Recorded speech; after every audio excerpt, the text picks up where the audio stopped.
Today's topic, one you thought probably hasn't existed in at least 200 years or more, but no, people were still engaged in this activity in the last century. Yes, I'll get on with it. You already know what this is about. We're talking about duels. Not Duel, the 1970s TV movie where Dennis Weaver is being terrorized by a semi-truck. Oh, shoot, that would have been a good topic. Sorry, no, we're diving into duels. I got a little history for you, a few trials of honor. Let's see where this topic takes us. So a duel is basically a fight between people who are armed with weapons that could potentially kill a person, usually to vanquish an argument and or restore one's honor. I'm not going to get into the history too much, as there is plenty of great information out there. It started out as a judicial duel, or trial by combat, which was actually judicially sanctioned, and the winner was said to be right. So you could just be really dead wrong, but a great fighter, and you would be declared right. This seemed to be mainly a European thing, and it's unsure when it truly first started, but legislative acts governing the use of judicial duels started around 803. Now, those were different from what you're thinking of. You're probably thinking of duels of honor, where offended people challenge the offender, usually done more privately. What's funny is the countries tried to get these to stop too. Charles IX of France said in 1566 that anyone in a duel would be punished by death. No. People dueled for longer than the French monarchy lasted. During a 10-year period in the reign of Henry IV, 4,000 Frenchmen had died in duels. In fact, France's last acknowledged duel was in 1967.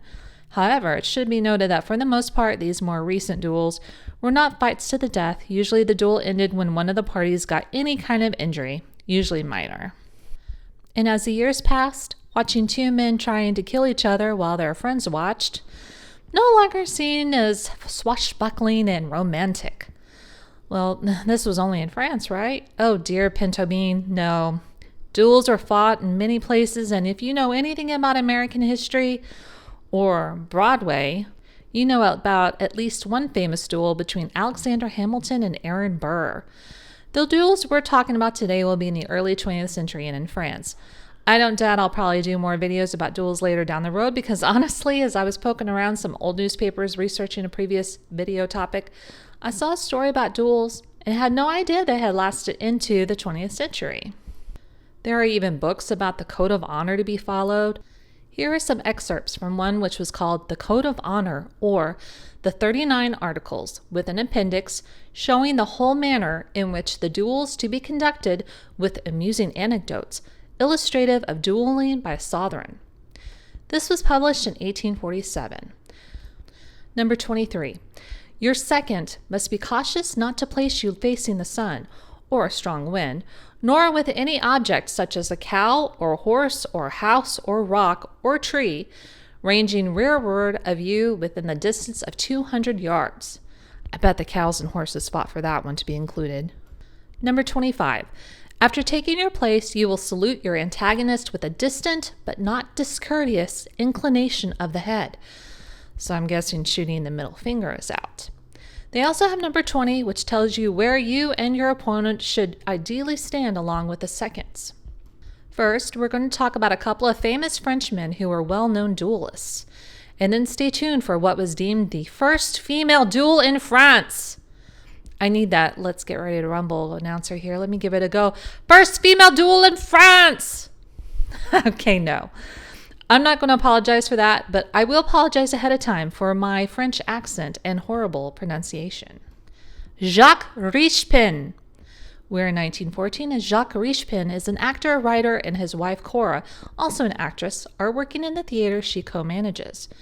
Enter into the scene one Pierre Frondel, author of the play Aphrodite. He has arrived at the theater with his wife. Apparently, Frondel's wife said something rude to Cora, what of course I don't know. Why would the newspapers tell us something so vitally important? Anyway, Frondel took responsibility for what his wife said, and Richepin challenged Frondel to a fight. The duel happened in the front yard of someone's house. Yeah, no, not renting out a stadium for this one, but allegedly over 100 people were there to watch, hiding behind hedges and windows, and some of these people were quite notable people of the literary and dramatic world, not surprising considering who the two combatants were. Reporters and photographers were in a nearby loft which overlooked the yard. The two men's wives were also there, but they were not allowed to attend. They had to sit in their cars out in the road along with other women standing around to see what happened. Bout number 1, no one was touched. Bout number 2, Richepin's sword went into Frondel's forearm, and that was all she wrote. Frondel was fine. This wasn't a duel to the death, just to the first touch. Richepin hugged his son and wife, and Frondel was attended to by the surgeon at the yard fight to dress his wound.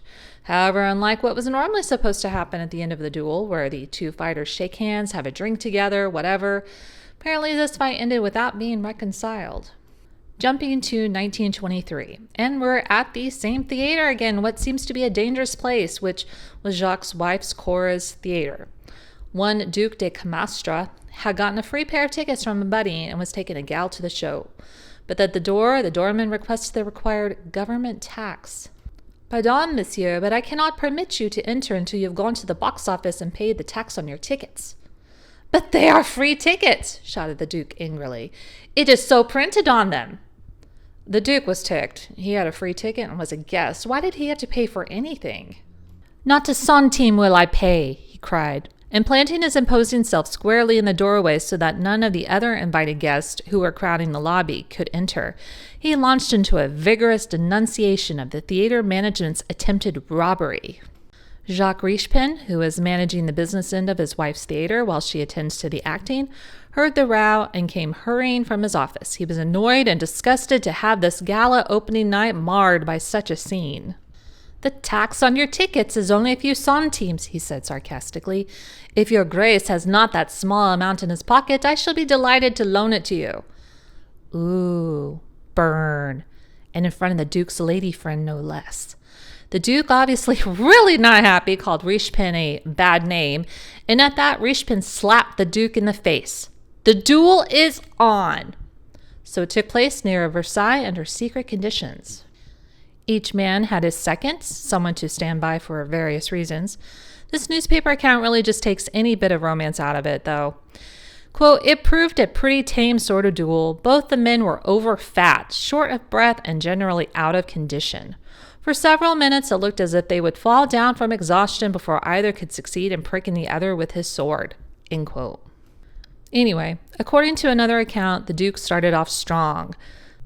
Maybe too strong, as he attempted to overtake the poet Richepin. But Richepin's calm demeanor enabled him to cut the Duke above the right wrist. The Duke wanted to continue, but he was overruled, stating that he had received a wound and was bleeding, even though he wanted to just switch arms instead and keep going. Unlike the previous duel we talked about, this one ended with a handshake. Richepin congratulated the Duke on his on his courage. They had lunch together and drank to one another's health. That sounds like a lovely day out with your new bestie. November 1923. This article talks about how dueling has been thriving recently. The French government in 1922 failed to be able to prosecute duelists or their seconds, and Parliament dropped any effort to penalize for dueling. Apparently, Richepin's fight against the Duke was the first duel to have been published about in some time. Probably it garnered publicity in order to make fools of the fighters.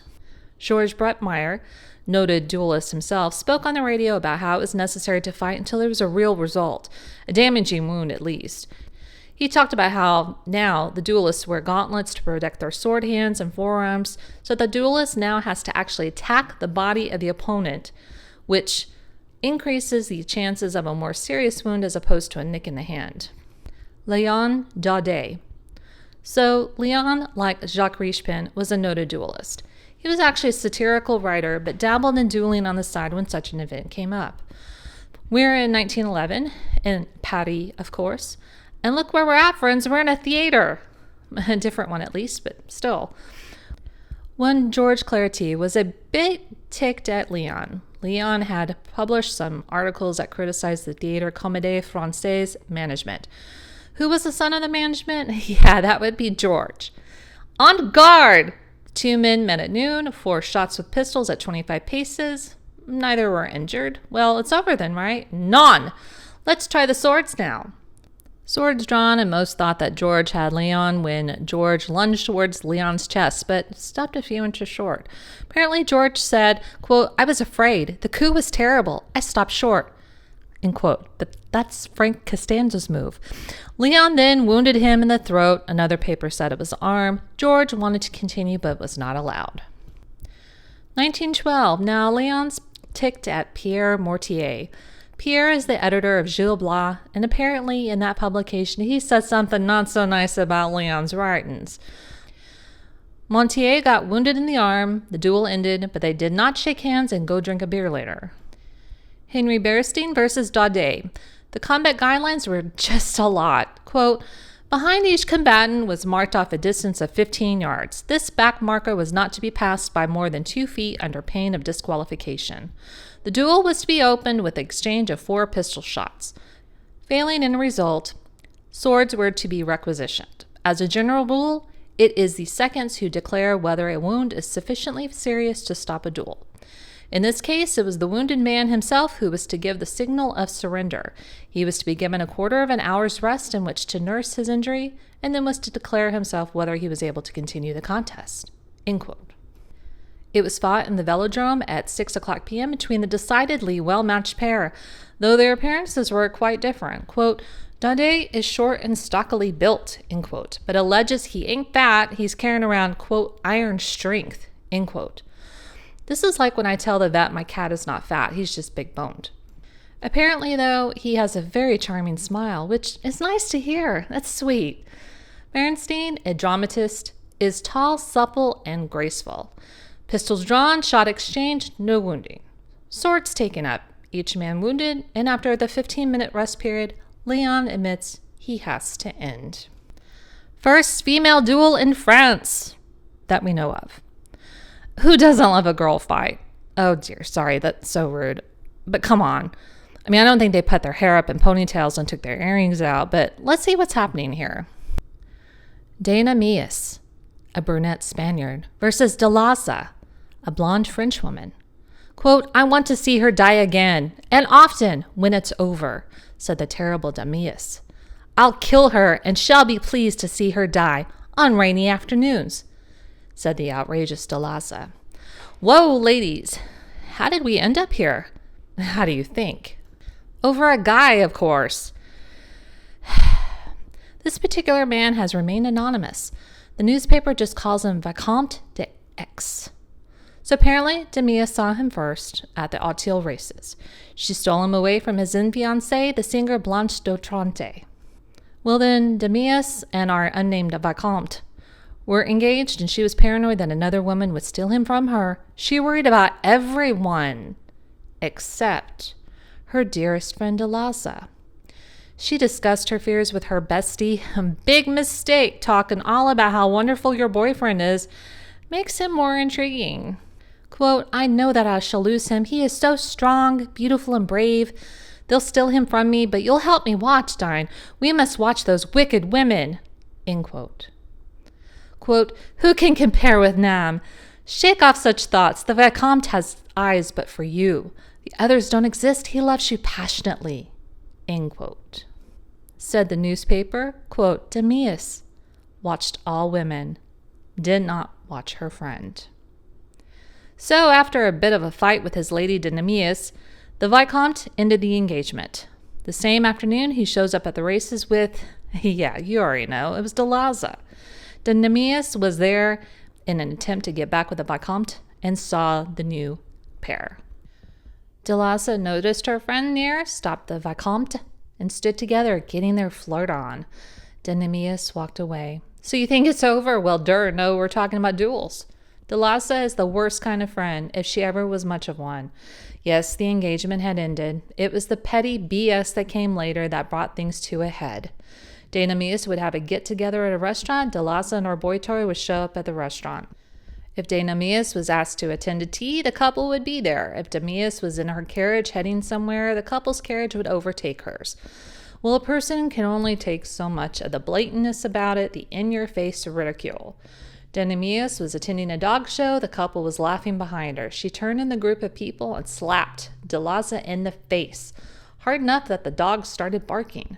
So there and then, Delasa called out Denemeus to a meeting on the so-called field of honor. Quote, "Let it be a real fight. That is all I stipulate," Delasa laughed bitterly. The hate of Nemeus seemed stronger. Quote, "I want the fight cinematographed," she said. "I want to see her die again when it is over." End quote. At this point, the gentleman who was supposed to video the duel quit. The seconds begged him not to quit. Quote, "Don't resign," they pleaded. "The duel must be cinematographed. We will appear to gratify the sinister desire at each to have a moving picture of her vengeance. But when all is ready, we'll say to them, 'Denemeus, Delasa, be very circumspect. The cinematograph is pointed at you. Keep cool. If in excitement either of you risk an incorrectness, the cinematograph will show just how it happened." End quote. Quote, "That ought to hold them. It's a thought to cool excitement," end quote, said another second. Del Prat, the video guy, "Sapriste! You have hit on a new idea for duels. And every director of the future will rise up and call you blessed.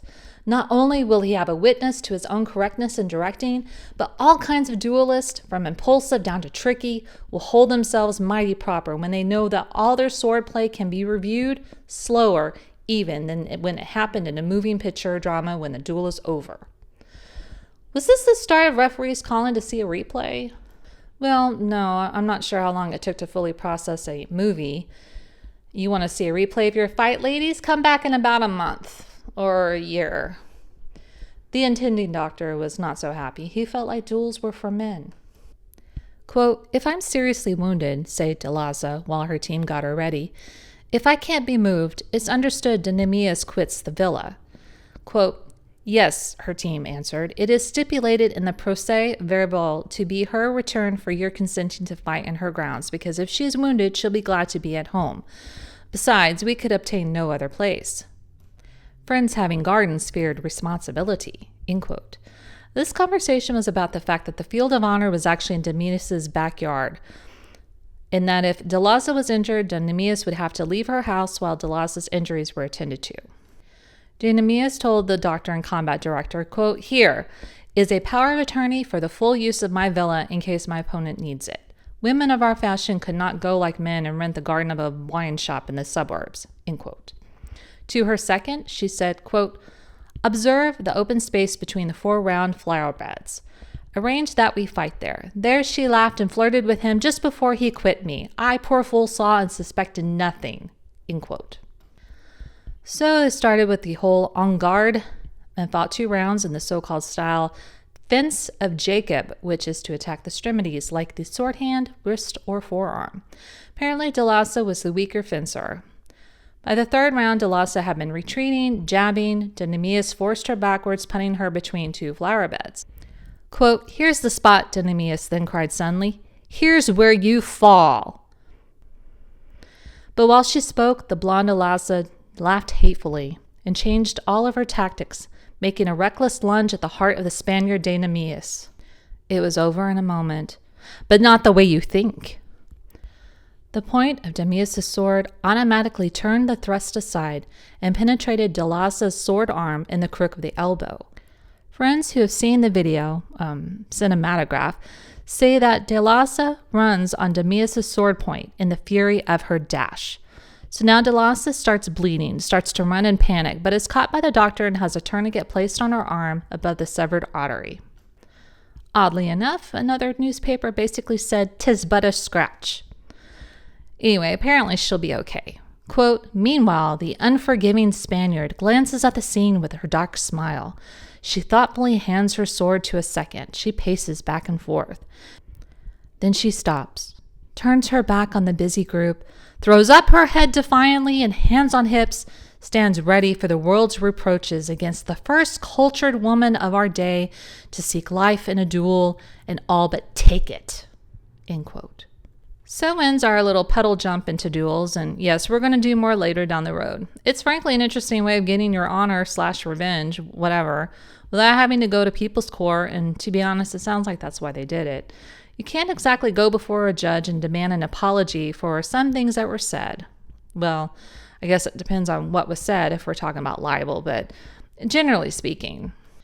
But you could go to someone's backyard with your besties, carrying pistols and swords, and fight it out until someone gets hurt, and you either get your honor back or you go to the bathroom and get you a Band-Aid and some mercurochrome. Should we bring duels back? I'm just kidding. Hope you enjoyed the presentation and see you next week. I seem to be posting Friday evenings, so let's see if I can keep that up. See ya.